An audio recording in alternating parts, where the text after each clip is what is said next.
Welcome to everyone my YouTube channel future stars education point. आज हम लोग class 12th के फर्स्ट यूनिट इलेक्ट्रोस्टैटिक्स मीन्स स्थिर वैद्युतिकी के बारे में डिटेल से अध्ययन करेंगे। सबसे पहले इलेक्ट्रोस्टैटिक्स में क्या पढ़ना पड़ता है वो उसका सिलेबस देख लेंगे। इससे पहले जानना जरूरी है कि इलेक्ट्रोस्टैटिक्स में से कुल मिला के 8 नंबर का बोर्ड एग्जाम में आता है। तो इस तरह से हम लोग अध्ययन करेंगे कि फुल में फुल मार्क्स एग्जाम में ला पावे। तो फर्स्ट हो जाएगा इलेक्ट्रिक चार्ज, जिसको विद्युत आवेश भी कहते हैं। कूलम्ब्स लॉ, कूलम्ब का नियम। प्रिंसिपल ऑफ सुपरपोजिशन मीन्स अध्यारोपण का सिद्धांत। इलेक्ट्रिक फील्ड मीन्स विद्युत क्षेत्र। इलेक्ट्रिक पोटेंशियल विद्युत विभव। इलेक्ट्रिक पोटेंशियल एनर्जी विद्युत विभव ऊर्जा। इलेक्ट्रिक डायपोल मीन्स विद्युत द्विध्रुव। इलेक्ट्रिक फील्ड लाइंस मीन्स विद्युत क्षेत्र रेखाएं।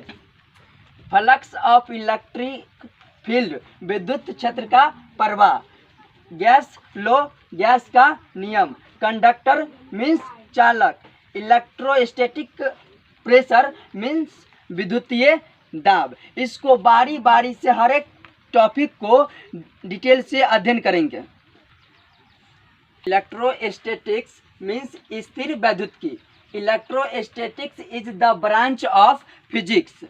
स्थिर वैद्युतिकी भौतिकी की वह शाखा है in which we study about the properties of static charge, जिसमें स्थिर आवेशों के गुणों का अध्ययन किया जाता है। इलेक्ट्रोस्टैटिक्स में हम लोग रेस्ट चार्ज के बारे में अध्ययन करते हैं और अगले अध्याय में हम लोग मोशन चार्ज के बारे में अध्ययन करेंगे। इलेक्ट्रो चार्ज मीन्स विद्युत आवेश।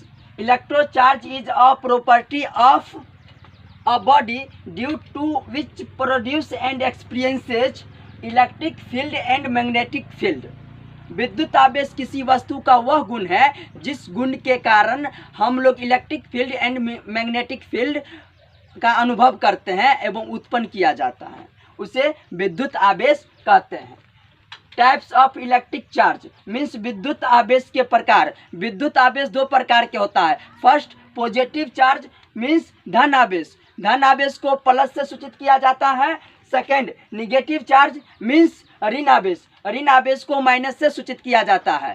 First positively charged body means धन आवेशित वस्तु। When a neutral body lost some electrons, then it becomes positively charged. जब कोई उदासीन वस्तु इलेक्ट्रॉन का त्याग करता है तब वह धनावेशित हो जाता है। जैसे ये इसको न्यूट्रल बॉडी मान लेते हैं। न्यूट्रल बॉडी मानने के लिए Q इक्वल टू 0, मतलब चार्ज को 0 के बराबर रखना होगा। इसमें number of proton number of electron के बराबर होता है, लेकिन जो यह इलेक्ट्रॉन का त्याग करेगा तो यहाँ पे ये पॉजिटिवली चार्ज में नंबर ऑफ प्रोटॉन ज़्यादा हो जाएगा, क्योंकि यहाँ से इलेक्ट्रॉन निकल के यहाँ पे चल जाएगा। तो स्वाभाविक सी बात है कि इसमें प्रोटॉन की संख्या ज़्यादा हो जाएगा। तो वही बात लिखिए, number of protons greater than number of electrons means धनावेशित वस्तु में प्रोटॉन की संख्या इलेक्ट्रॉन की संख्या से अधिक होता है। निगेटिवली चार्ज बॉडी ऋण आवेशित वस्तु। When a neutral body gains some electrons, it becomes negatively charged. जब कोई उदासीन वस्तु इलेक्ट्रॉन को ग्रहण करता है तब यह ऋणावेशित हो जाता है। जैसे समझना है, ये एक उदासीन वस्तु हो जाएगा। इसमें चार्ज को 0 रखेंगे और नंबर ऑफ इलेक्ट्रॉन्स आप बराबर नंबर ऑफ प्रोटॉन्स दोनों बराबर होगा। जब इसमें से इसको ग्रहण करवाएंगे, उदासीन वस्तु में इलेक्ट्रॉन को ग्रहण करवाएंगे तो इधर से ऋण आवेशित वस्तु से इधर इलेक्ट्रॉन चलाएगा, तो यहाँ पे उदासीन वस्तु में इलेक्ट्रॉन ज़्यादा हो जाएगा। जैसे यहाँ पे नोट में लिखे हैं, इससे पहले ये समझ लीजिए, चार्ज बराबर निगेटिव इसमें है तो नंबर ऑफ इलेक्ट्रॉन्स ज़्यादा हो जाएगा, किससे? नंबर ऑफ प्रोटॉन्स से।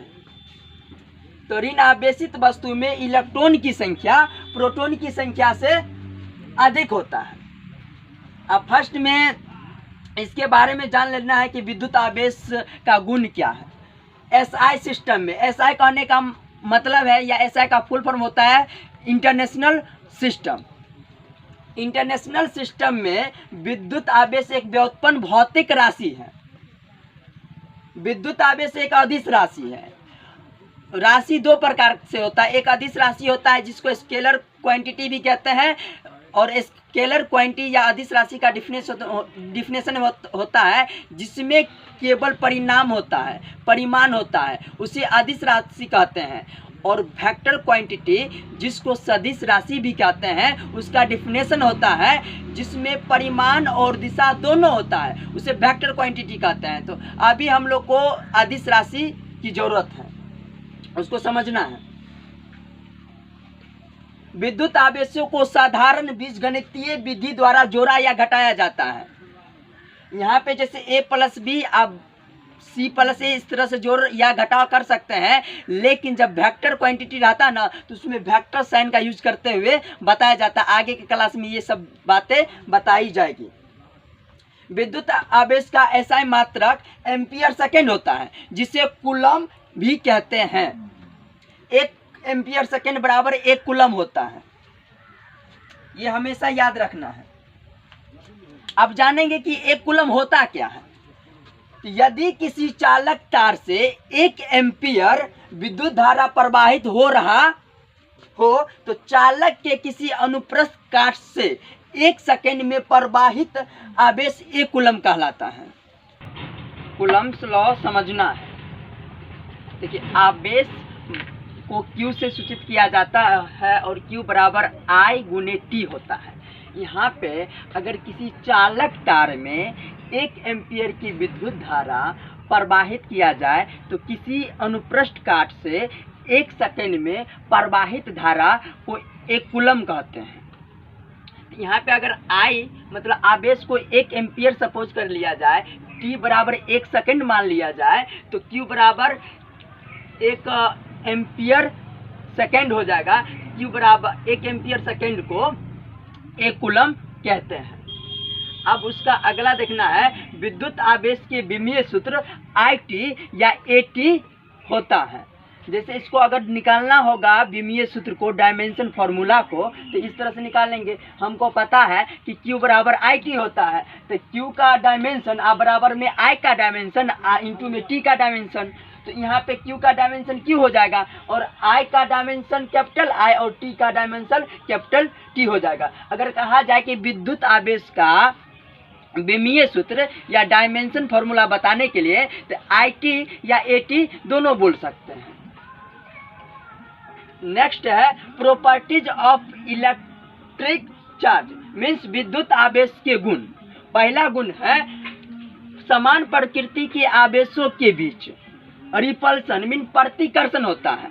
अगर दोनों पॉजिटिव चार्ज रहे तो रिपल्सन होगा, क्योंकि समान चार्ज है। दोनों अगर निगेटिव रहे तो ये भी समान होने के कारण रिपल्सन होता है।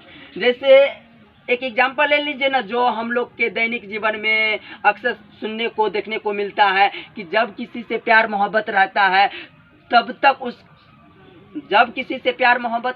तब टकराहट अक्सर होते रहता है, और जब खत्म हो जाता है तो फिर दोनों अलग अलग हो जाता है।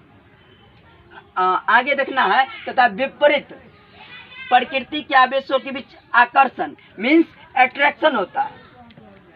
सेकेंड, विद्युत आवेश अपरिवर्तनीय इनवेरिएंट होता है, अर्थात विद्युत आवेश आवेशित वस्तु से स्वतंत्र रहता है। विद्युत आवेश को आवेशित वस्तु से कोई मतलब नहीं, वो अपना स्वतंत्र रहता है।